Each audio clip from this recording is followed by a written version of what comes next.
Hi, everyone. So I really enjoyed reading chapter 4, and I loved hearing about Alex and Gregory and their background with dyslexia. Sorry, I'm looking at my notes over here. Alex was a 10-year-old boy, and he was very bright in most areas, but he struggled in reading. Sometimes he couldn't remember the word that he was looking for, like in his mind, like it gave the example of ocean. Like he would describe everything about the word, but he just like couldn't remember the actual word that he was looking for, even though he knew it. His math skills, on the other hand, were completely opposite, like very good in math, good problem solving skills.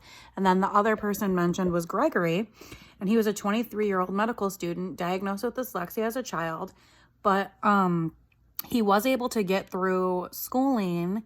He was in a gifted program. It said in high school he had a lot of tutoring and a lot of support, and he graduated high school with honors. But now he's in medical school, and he's starting to have problems, so it's getting harder. So I just kind of like that as a little bit of a background, but, there's a couple quotes from the book that I wrote down here, and it said, as noted earlier, dyslexia represents a specific difficulty with reading, not with thinking skills. Also, understanding that dyslexia reflects a problem in a specific component of the language system, and not a general weakness in intelligence or a primary visual impairment, represented a major step forward.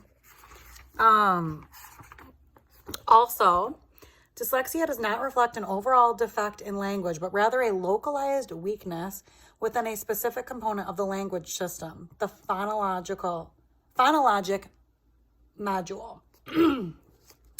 And the phonologic module is the language factory, the functional part of the brain where the sounds of language are put together to form words, and where words are broken down back into these elemental sounds.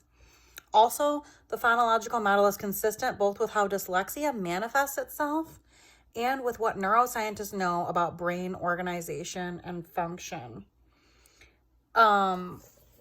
So I was just thinking back to like the observation for this week. I already did that, looking at that dyslexic student and their one-on-one tutoring session, and how that teacher working with them like really broke everything down. I noticed that they did a couple multi-sensory approaches when they were working on things, and also like certain words that ended in B or D, the student would say like B makes ba, B makes ba, B makes ba, and then they'd be tracing it over with like a pencil eraser, a lot of repetition, things like that. So I guess I noticed a few of these things in that tutoring session, one-on-one session that we had to look at for this week. And also, here's another quote from the book that said, before words can be identified, understood, and stored in memory or retrieved from it, they must first be broken down into phonemes by the neural machinery of the brain. And it gave a good kind of little science example. Just as proteins must first be broken down into their underlying amino acids before they can be digested, words first must be broken down into their underlying phonemes before they can be processed by the language system. So I feel like this kind of gave a good explanation as for why these students struggle, even though it's not that they are not intelligent and don't know what they're doing, but it's like they're struggling with this actual process. And it said, children who are dyslexic perceive a word as amorphous blur without an appreciation of its underlying segmental nature. They fail to appreciate the internal sound structure of words. And then it went on to say later that once a child has made the link between both spoken and written words can be pulled apart with the same sounds, but also that printed letters represent these sounds. Once they've made that link, they've mastered what is referred to as the alphabetic principle.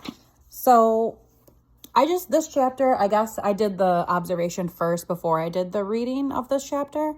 And I just thought it was pretty helpful to kind of understand exactly what was happening in that one-on-one session and understand just a little bit more about the phonological model. So yeah, I really liked the reading for this week. I'm anxious to hear what you all have to say.